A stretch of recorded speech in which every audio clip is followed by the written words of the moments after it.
Episode 2 of Deep Space Nine Season 2, Alex, and we are picking up from a to-be-continued season premiere. Yes, I was going to mention that I'm usually excited for Part 2s with Star Trek, especially TNG Season 4 and on, because it's usually the real first episode of the season, but it's completely different in this one. This is the ending of a two-parter on the second episode. And a wonderful first-parter we saw last time, an amazing debut for a brand new season, and I am just absolutely stoked to see where this goes. Absolutely. Well, let's get jumping right into it. Last time on Deep Space Nine. I was wondering if it would be Majel. Major Kira is no longer assigned to this post. She's been sentenced to death. And now the continuation. I'm surprised at your reaction. I was under the impression Major Kira has been nothing but trouble to you. Who gave you that impression? Common knowledge? Oh. She's been invaluable in establishing this command post. And now she's been dismissed without anyone consulting me, and I don't appreciate it. I thought you'd want Lee to stay in the capital to strengthen the provision of government. Frankly, I'm not sure it's safe in the capital with what's going on these days. The station's not really safe either. Yeah, the assassination happened. The attempt happened on the station. Yeah. Or a attempt happened, not an assassination of him. Jake, Dad, I'm outside our quarters. is something wrong? I really think you ought to come down, Dad. On my way. I really think this should be an audience reveal. Why did you do this, Jake? Jake, did you join the circle? Dad, why the fuck would I call you down here to show you? No, I'm just showing you. I didn't do it. 3 weeks. You're grounded. So the entire time leading up to this episode, I was wondering, okay, you get this Lee Nollis back guy. He's basically the most famous Bajoran of all time right now. Why the fuck would you just put him on Deep Space Nine? It's very limiting to what he can do. But he says, oh, it's the safest place he can be. But just a week ago, we had an assassination attempt. I mean, it wasn't the Circle, but... And also, in the premiere, there was the Circle, attacked people on the station. So, it's obviously a flimsy, weak excuse. So, obviously, the guy from the Franklin Langella here obviously has some ulterior motives. Yeah, I'm sure there's something else fishy going on. Come in. Fired, have you? You're not. Leaving? I really don't have much choice, do I? It doesn't sound like the Kira Nerys, who has made a career out of breaking the rules. Well, I guess I broke one too many. And I'm sorry to say, you're in slim company. I'll miss you too, Odo. Yes. Am I disturbing anything? I thought I should return this epitelic lotion. No, if you like it. Oh, it's wonderful. Well, then keep it. How can you be chatting about skin lotion at a time like this? Doctor. Foreign Affairs building. I came to give you my best. Well, that's rather dull. I beg your pardon? Dull is a polite word for it. This is a masterfully written scene. Peter Allen Fields. Cisco. Look, I just wanted to wish you good luck. If she doesn't care, why should we? Have they given you any reason yet? Did they give you any alternative?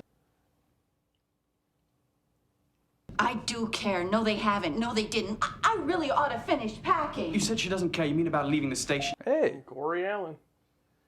I'd just like to say, Major, it's been a pleasure serving with you. Come in. Will someone please explain this conversation to me? Bottle of my favorite Synthil, I think. That's very thoughtful, Quark. It's also very small. I hope I'm not interrupting. No, please come in. These are my friends.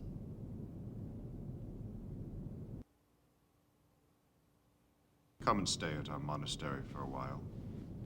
It can help when the spirit gets a little bruised. Thank you. Great scene. That whole scene was just a masterclass. It was like a theatrical play. Yes. Look at this shot. Oh, giving us the goodbye to the station shot, Yep. Season 2. Oh, man. They're really selling this hard.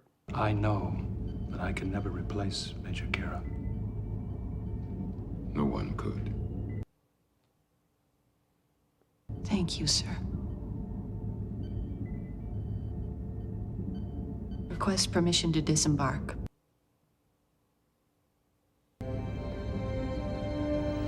Docking Bay 3.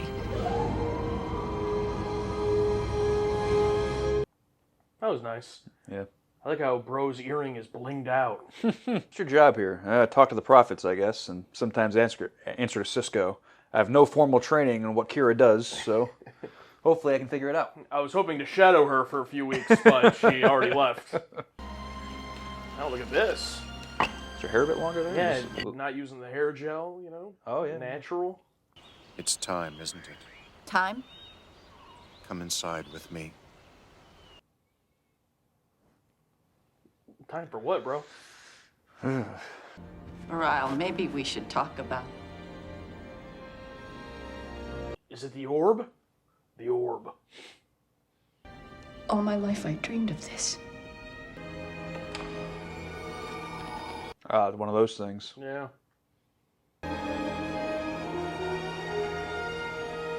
She gonna go see the aliens? Allow the prophets to guide you.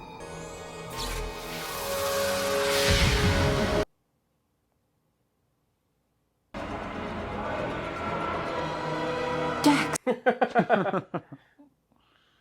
It's all right. Listen.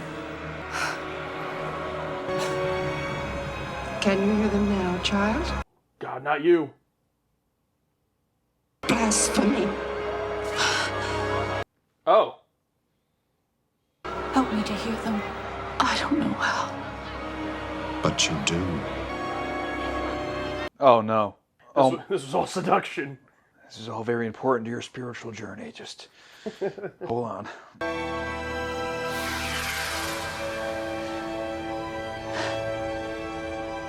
He's gonna stroll back in. So, you like what you see? Yes or no? Yeah. We've got to put a stop to this before it gets out of hand. Now, the provisional government is bringing... Great shot. That will put an end to the circle. You keep your... Quark, I hate to do this, but I guess I'll have to. That's not fair. I haven't done anything yet. You're a deputy. I want you to find out where the weapons are going on Bajor. You're a deputy, or you're a prisoner? I'm a deputy. The last time I encountered the third orb, you were part of my vision. Oh, God.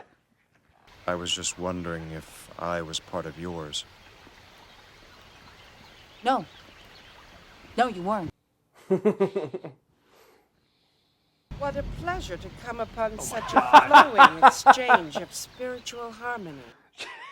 Just a fucking villain. Feel free to stay as many days as you like. Even a week if necessary. She's so good at being the worst. Yeah. Now, I would ask her, Vedic, were you standing on that bridge just hoping we would walk by? If they never walked by? Probably got spies everywhere. We have intelligence that the Circle is being armed by the Kasari. If we could determine where they're stored, then we could... I'd like to know. Major Kira Nerys, it would mean a great deal to me to get her back. That's out of my purview, Commander. You told me about the Kasari before you asked the favor regarding Kira. You could have tried to trade that information. I wouldn't do that. I'll remember that about you. Nice. Yeah, that's good stuff. Good stuff. Commander, I didn't hear you. It's so weird seeing her like this. I encountered an orb, Commander. It's given me a great deal to think about. They do have a way of doing that, don't they? The Circle is for real, Major. They've been armed for a coup. I didn't realize we've been so isolated. Yeah, it tends to happen in a monastery. I told you I haven't given up.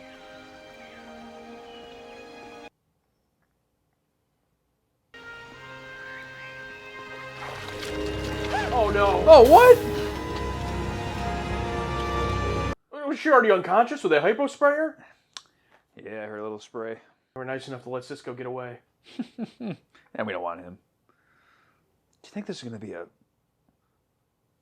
It's feeling like it's not going to end, right? Yeah, yeah. Like, are we fully into, you know... Oh, no. Very well. If you'll sign off on the shipment, we'll be on our way. Cardassian plot? Of course the Cardassians are involved.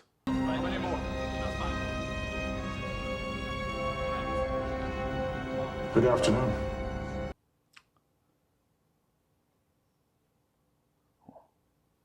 What? Maybe you were right. You're involved with the Circle. I am the Circle, Major. How can you betray your own government? They can't even agree it is a government, so they call it provisional. It's just another word for powerless. Oof. I won't allow the Bajoran people to be powerless anymore. We have been doormats to the Cardassians and now the Federation. We will not be that again. If you want to change the government, Minister Jaro, you vote to change it. We'll discuss politics at another time. I'm willing to send you back to the station if that's what you want. I'll give you that station after we get rid of Starfleet. Ooh. What will the Federation do, Major? What will Cisco do? You know him better than any Bajoran. No one despises the Cardassians more than I, Major. But we did learn a few things from them. Oh, no. Oh, What? Not torture, dude.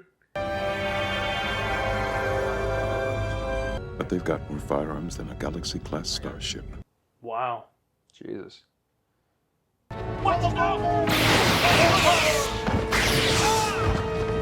You know, they brought those two security geeks to be taken out. Yep. Oh! Oh, no. Oh! Got him.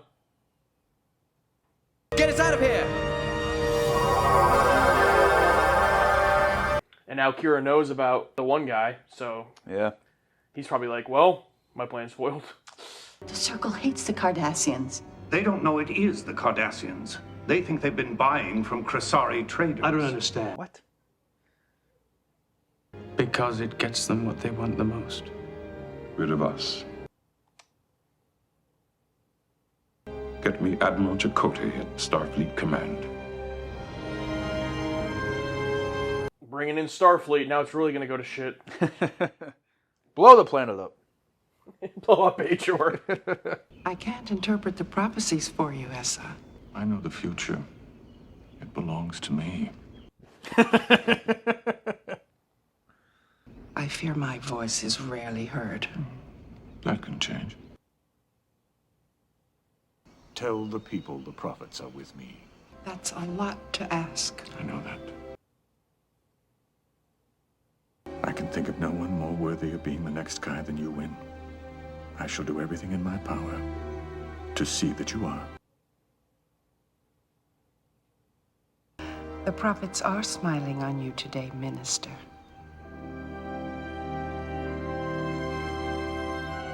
Damn. Talk about a menacing, evil shot there of them, too. Yeah. 2 assault vessels are headed this way on direct course from Bajor. They've given all non-Bajorans 7 hours to evacuate. If we withdraw, we'll be giving Bajor and the wormhole back to them. Damn. Yep. Damn. The Cardassians might involve themselves in other people's civil wars. But we don't. No, bullshit. Prime directive applies, man. Prime directive, my ass. We'll have to worry about the long-term political implications down the road. That's an order, Commander. See, this is why you shouldn't have called Starfleet, bro. What did they expect? I mean a complete evacuation. I intend to take all Starfleet instruments, materiel. Oh, sir, that'll take days. Then I guess some of us won't quite be done by the time they get here. Oh. Loophole. Oh! Damn, three-parter, or unless every episode ends like that now. If every episode ends serialized to be continued, that would be pretty nuts. Yeah, just a complete shift into serialized in the story. And it's just all one continuing story. Oh man! Because at some point you would expect like that current plot thread to end. But what if it never does? Would it still say to be continued? There are shows like that, right? Where it's like every episode is just to be continued. I think there are. I was watching some episodes of One Piece, and I think they're like that. Yeah, I think anime does that. Yeah. Next time on Dragon Ball Z, we just watched episode 2 of season 2 of Deep Space Nine, The Circle, and we're going to talk about it. But first, our whiteboard reactions. You want to go first or second? I'll go first. Okay. I said, The Circle was an inside job. And then I drew a circle that's incomplete because the story's not over yet, I guess. I drew a terrible drawing of 2 stick figures doing a bridge German suplex, and I said, good bridge. Good bridge? Are you talking about this episode being a good bridge? Or... Yes, because I think the episode being the first one to be a multi-part one is essentially the bridge between episode 1 and episode 3, presumably. So we've talked a lot in the past about part 1s and our, positives and negatives of part 1s and part 2s and the positives and negatives, but we've never been able to talk about a bridge episode, a multi-part middle episode. In movies it's common, something like The Two Towers, for example, and things like that. But, here in Star Trek specifically, this is the first time we've ever seen it, and that could be the biggest setup to be as bad as a part 1. Like, you're not even a part 1 setting everything up. You're literally just bridging, to the next one. But still, I thought the episode was good. Yeah, it was good. There was definitely a point about halfway through, or maybe even a little more than halfway through, where I thought, oh my God, this isn't going to wrap up here. And even watching the stuff when they go down to save Kira and everything, I thought maybe they're going to wrap this up, and then, no, there's no way. And then to see the to be continued at the end, I thought it was nuts. This feels like a monumental day, our first possible 3-parter, or every episode ends like this. I have no idea. But it feels big, and there's a lot of good stuff here from director Corey Allen and Peter Allen Field. Some great direction. That the farewell scene is probably one of my favorite scenes of this whole show. Just the quickness, the play acting of it, the quick dialogue, them bouncing off each other and responding to different questions and the other ones being confused. I'm like, this is great. Ends with a nice bow at the end with the religious guy coming in. And these are my friends. All that was nice. Kira out of costume was super weird. Frank Langella being evil, of course. Should have saw that coming. The box.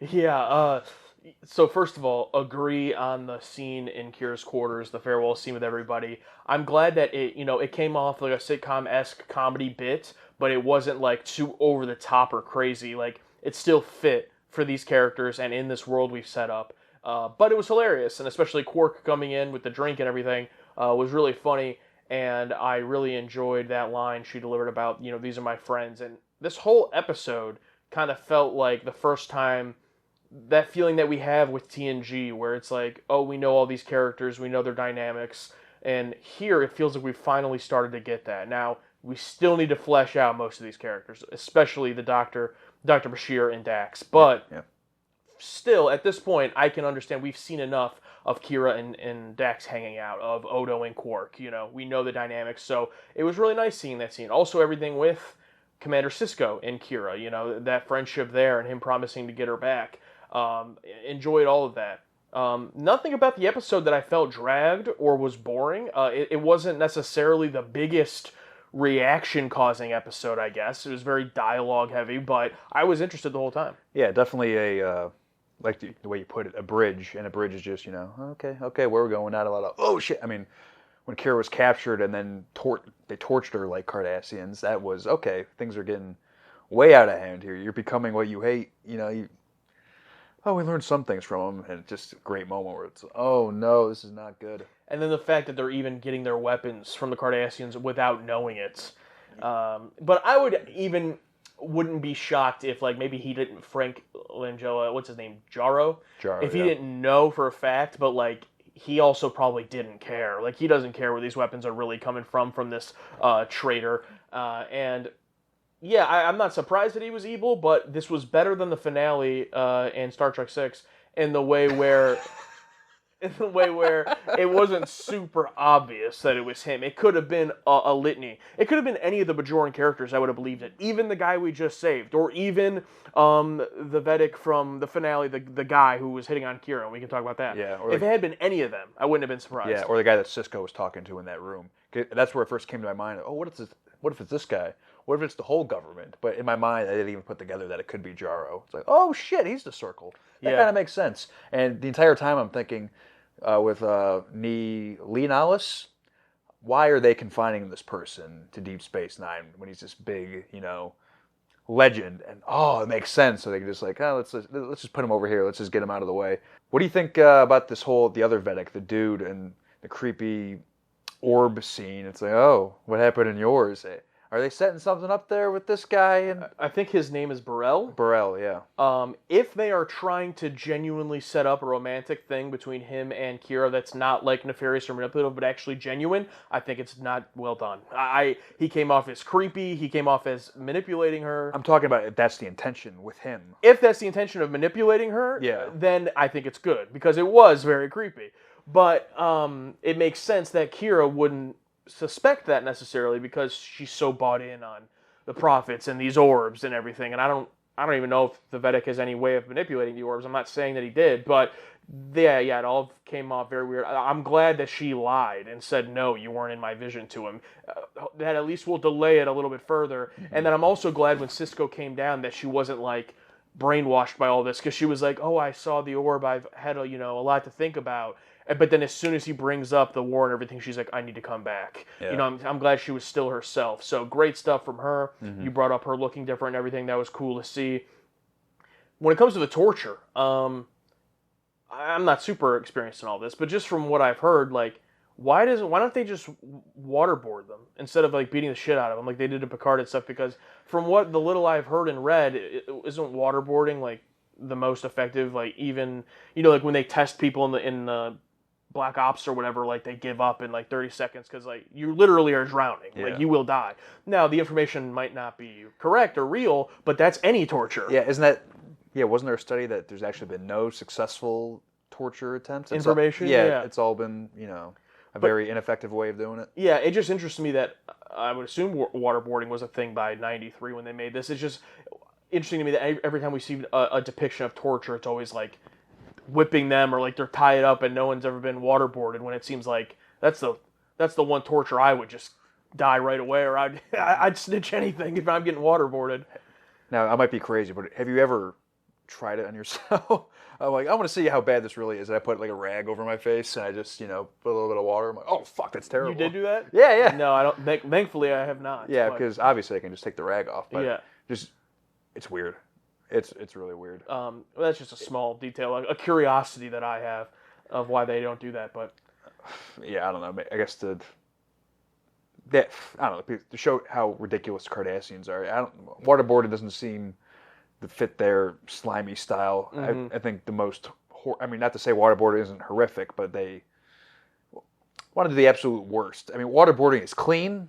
It's not visually horrific. It's not visually horrific. It's very clean and easy to do, as opposed to whipping and cutting and all that's that true. shit. Just because it's fresh in my brain, I'll let you go afterwards. I just loved the framing of Odo in his office and that view screen. He was talking to that guy, and just that perfect camera angle. And actor who plays Quark just hit his mark perfectly to have his stupid fucking head right above the view screen, just standing there waiting. In reality, Odo just sees him standing there, but just for the comedic purposes of us, you just see his head. Yeah, Armin Shimmerman, I think is his name. Yeah. And that was great. And great direction all around from Corey Allen, legend of the game and other episodes. And also great writing from Peter Allen Fields, who I think did Progress, among other episodes in Deep Space Nine thus far. And really enjoyed it. I'll throw out the same asterisk as I have for other episodes in the sense that this is a bridge episode and nothing about this one is going to stick out to where whatever ends up happening in the next episode, I don't know. But when we get to a few episodes from now, a few weeks from now in real time, I'll probably forget, oh, what was it that actually happened in that episode? You know, like, because it's such a, like, setup, it's such like a continuation that it might get melted in with these episodes surrounding it. Not that that's bad or boring or anything, it wasn't, but it was just like, that's the issue with serialized TV sometimes. Yeah, I can't pick out a favorite episode from really any serialized TV. I've watched all of Breaking Bad. I'm close to finishing all of The Sopranos, and I couldn't pick out a title for the life of me. And two, especially when we make lists later on, I mean, do we put the entire arc, or is it just because if it's just three, and there's no part 1, part 2, like they're all different. They're all different names, yeah. Yeah, so we'll deal with that later. But it is interesting, and I wonder why they did it that way. Be different. I don't know. I kind of it's new. I dig it. I wasn't expecting more than a part 1 and part 2. I should have known. I mean, they already changed the game with starting the season with a part 1, and then continuing to change it, and then dipping into serialized, but not really. It's I'm digging it. What else happened? Frank Magellan, whatever, and Nurse Ratched, of course, hooking up. I thought they were gonna make out. Oh yeah. Oh, maybe we can be king and queen of Bajor. Yeah, I was actually really glad that it ends up being the reveal is him, and then he goes to like recruit her. Like, she's not already in on this. Yeah. I was glad by that, because she's been such the obvious evil one. Her bridge scene here is, like, just so unlikable, detestable. So for him to have to go convince her to join up with him, she does agree, but it's nice that that was the case, rather than her being the lead of the circle or, you know, already being into it. So it makes her a little bit more believable. Makes it a little more realistic and real. In fact, it's just all the evil characters are working together. Who would have thought? Yeah. So... When I saw that Starfleet guy pop up on the view screen that Cisco called, and he had that, funny moment, damn, I'm like, ooh, do we have a good Starfleet guy here? But he looked down, he just did one of these. Oh, Admiral Pips. Damn. Can't help you. Get out of there. Get out of there. I get what he's saying in terms of, at least from an official stance, like Starfleet won't get involved in a civil war, even if the Cardassians are, putting themselves in there. I get it, I guess, but... it does set up the badass ending with Cisco to be like, oh, coming up with the excuse, I guess we won't all be gone in time, like doing it on purpose to be there. So, what do you think about Frank? What is it, Jaro? Jaro, yeah. I mean, he has to know that these traders are just botanist traders. I mean, Odo is more well known about the ins and outs of who comes and goes. So maybe this guy's offering to bring in stuff, but if they're not sellers, right? Yeah. That's why I was saying I think he might not directly know it's Cardassian weapons, but I don't think he cares. Like if someone told him, hey, those are actually getting them from the Cardassians, he'd probably think, whatever. Yeah, hey, as long as we have the weapons. Yeah. I mean, I also love this speech about, we've been victims, we've given the world art and architecture and all this stuff, but we're not going to be victims anymore. It's like, I can totally believe this happening. He's a believable villain. He's a very believable villain, and a great villain is when you can hear them talk, as most people know, and go, oh, I understand. Yeah, I understand your motivation, but you're not doing the right thing. You're not doing it the right way. And I love how when Kira's like, if you want to change the government, vote for it. And he's like, we can talk about politics later. just brushing her off. I'm like, that's great. When literally his entire thing is basically, well, it is political, but I mean, there's more to it. He's literally running a coup. So, Yeah, he's going around the whole political game. His political game was putting Lee Nallis in Deep Space Nine, and taking Kira away. Yeah, and shortcutting or doing everything else. And also now we know taking Kira away was also basically a plan to kidnap her the whole time. Because he takes her away, she gets kidnapped, so that he can try to get the information from her. So that was all a plan the whole time as well. Yeah. Even though I thought at first when they were like showing her down there that we were doing time jumps, that she's like been there a while, but now that seeing the episode, it was probably like 1 day or 2 days. Probably, yeah. She just had her no gel in her hair. Yeah, because Vedic Wind says like, oh, stay here as many days as you want, even a week, like being shitty to her, obviously, but clearly she hasn't been there that long. So yeah. Wait, what info did they want from Kira again? They asked her what is the Federation / Cisco going to do once they find out about the Circle. Oh, gotcha. Okay. And he's like, you know him better than any other Bajoran, and that's why she wouldn't give up that info. Gotcha. Even though it's pretty obvious. It's like, he's going to come fight you. You couldn't figure that out, bro? He's going to come kick your ass. Yeah. Yeah, I just wonder, is this going to lead... I'm not opposed to this, but is this going to lead to some... because it's assumedly a 3-part episode series. Is this going to culminate in a big fucking battle, fight, space battle, people battle? Hopefully. If we're building, I don't think it's just going to end. Oh, but I mean, I'm okay with that. Yeah, I don't need it to be. I don't need it. A Lord of the Rings, charging. But for Kira. Yeah, but with that being said, yeah, I would hope that for the first time ever, building up an episode over 3 direct episodes to start the season, that something cool happens. Or do you think it's be like The Dark Knight Rises, where it was all real people, and if you look in the background, they're all just punching. Oh yeah, just missing the punch. Yeah, wildly. nowhere near each other. Yeah, we'll see. I'm excited. We're watching it in real time today, as long as we can get through this TNG episode on time. So, you want to jump into the patron takes? Oh yeah. This is actually a reply, not an original take, but I just think it's pretty funny because it is true. It's from Sanjel? Yeah, they said pump the brakes on the Bajor storylines. That was more so you. And then they get this 3-parter. I hope they find some things to enjoy anyway. Listen, I thought about it. It was one of those things where I was, okay, let's see some more stuff here. But I've come to accept my fate. This is a story. It is what it is. Yeah, and the fact that the story's been very good and interesting, I'm okay with it. Mm-hmm. Did a part of me eye roll when it turned out to be a Cardassian that was dealing the weapons? a little bit, but I was so enamored in the story where I was okay with this. I like the Jaro guy. I love the hate Nurse Ratched. Things are coming together here. Would I like some more? I'm bringing up. I wish it was more TNG, the original series, in terms of one-off episodes, because I know at the end of this, end of season 7 of TNG, it's done. It's over. And if we're just completely letting go of that formula, that's a little scary. Yeah, I'll be interested to see what the season is like. Season 2 is like, in terms of how continuous it is. With that being said, I've been saying since the beginning, like for me, obviously it's a clean slate.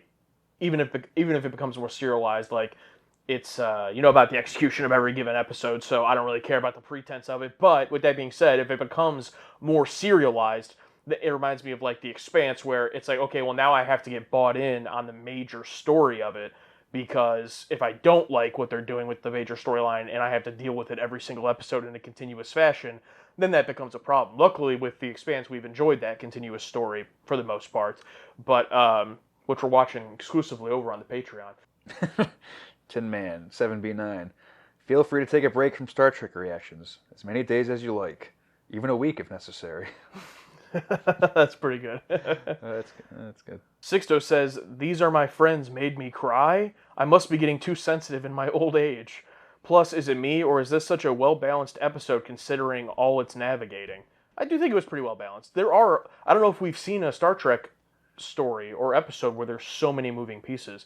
Because the only main comparison I could think of would be the Redemption storyline. Like Redemption 1 and 2 is like loosely connected to Sins of the Father, Yeah, so that's kind of like a multi-episode arc. Mhm. But even that one, that's the story. Like the Worf thing, that's the story. So there's not like so many moving pieces like we see here. I think it's balanced pretty well. And unfortunately, as far as making me cry, it was towards the beginning of the episode, so I'm not bought in enough on these characters yet to get that emotional, but it was nice. Yeah, it was a nice scene, but if it happened later on, maybe? I mean, I had a little nice moment. Yeah, but everything with Kira and leaving the station, that was definitely a moment of like, oh man, if this was in like season 5, it'd probably feel really strong right now. Yeah, a little early. I got to read 2 of these right in a row. TC Green, fuck Win, all my homies hate Win. And then Ian Myers, fuck Vedic Win. All my homies hate Win. That's hilarious. And Barnes says, Nurse Ratched teams up with Skeletor to conquer the political and religious leadership of Bajor. Yeah, he voiced Skeletor, I guess. Like in the animated series, the cartoon? Oh, he played him in the Masters of the Universe movie. Okay, that makes more sense. Live action film. Okay. So many people just finished posting their comments. Too late. Gotcha. Hey, here's an interesting one. Evan Guthrie says, I know reflections of real-life politics are not your thing, but to see the realistic depiction of a post-occupation power vacuum is really interesting. Just because you've won your freedom doesn't mean you're past your struggles. I 100% agree with that. Also, I don't think reflections of real-life politics are not your thing. I think they're our thing when they're done well, and they're not just, hey, this existed, this happened, this is very clearly, inspired by stuff that has happened in the real world, but do I watch this episode and go, oh, well, this is clearly just this, and there's really nothing they're trying to say about it or nothing interesting about it, it's just the fact that it's this. No, it's interesting in its own fictional story, and I'm bought into these fictional characters that are in this situation in this world. Not just, oh, I'm not really bought into this story. Oh, yeah, well, in real life, it's this, so it means it's good. That means it's good. Yeah. Yeah, at no point during this, and granted, I'm not the most historically knowledgeable person of all time, but at no point during this did I go, oh, it's this. Yeah. Oh, this is a metaphor for this. So it's its own story and dressed very well, and I'm sure there's a lot of inspiration for real life stuff. In fact, that kind of leads into this next one here. Kingpin 124. A larger military power shipping weapons via a proxy group who then supply rebels in order to initiate a coup against a ruling party. This is nearly every military conflict in the past 80 years, and they nail it well. Also, win at the end. Is this Star Trek or Game of Thrones? With the explosion head emoji. Yeah, I'm sure stuff as this has happened all over the world for the past 80 years. But at no point did I go, oh, this is that. It's so well layered in its own story and what's going on. I mean, sure, some stuff where some religious people are evil, but yet again, some people in the military, like admirals, are also not evil, but maybe not the best. We've seen all ends of the spectrum here. Yeah, 100%. And I guess just one last piece I'll say on that part of it, on the whole like politics and real life part of it, is that what's great is when in media they can do something. So like Jaro in this, for example, is like when the character can be a certain way and say things and you go, oh yeah, that's so true. Like that's so real. Like that's so very much what real life is. Without pointing at them and going, oh yeah, they're this person. Or oh yeah, they mean this. Yeah. It's about being realistic and relatable without telling me what you're trying to do or trying to be inspired by. It's a very fine line, and I'd say, I don't know, 60-70% of the times it's not done that well. It's done pretty shallowly, especially modern day, but this was the 90s, but I'm sure there's, obviously Star Trek 6 was also in the 90s, so there's some worse examples, but that's, I guess, the difference for me. Yeah, or blatantly telling you, hey, this side is right. Yeah. And this side is wrong. Do you think this? Everything that's on the right side did nothing wrong. But the other side, everything wrong. Yeah. Star Trek, especially this show, has done a good job of showing the best and worst of both. It's just presenting it to you. You think of what you want. You bought this. You're taking your time to watch this. What do you think? I'm not gonna fucking lecture you. You just worked all day or whatever you did. People have the news. People talk. You know what's going on. Watch your show. I'm going to sneak in what I want to say, but I'm not going to tell you. I'm going to sneak in my little... I'm sure, like, if the directors, the filmmakers, the writers, they have their messages they want to get out, that's great. But you know what? You can just go on fucking Twitter and tell me. What do you think about this? How about you just make your show and sneak it in there? Yeah, exactly. And they couldn't go on Twitter back then, but they had other stuff. I'm sure they had message boards. Yeah, they had message boards. But yeah, and it's like... so Jaro here is clearly the villain.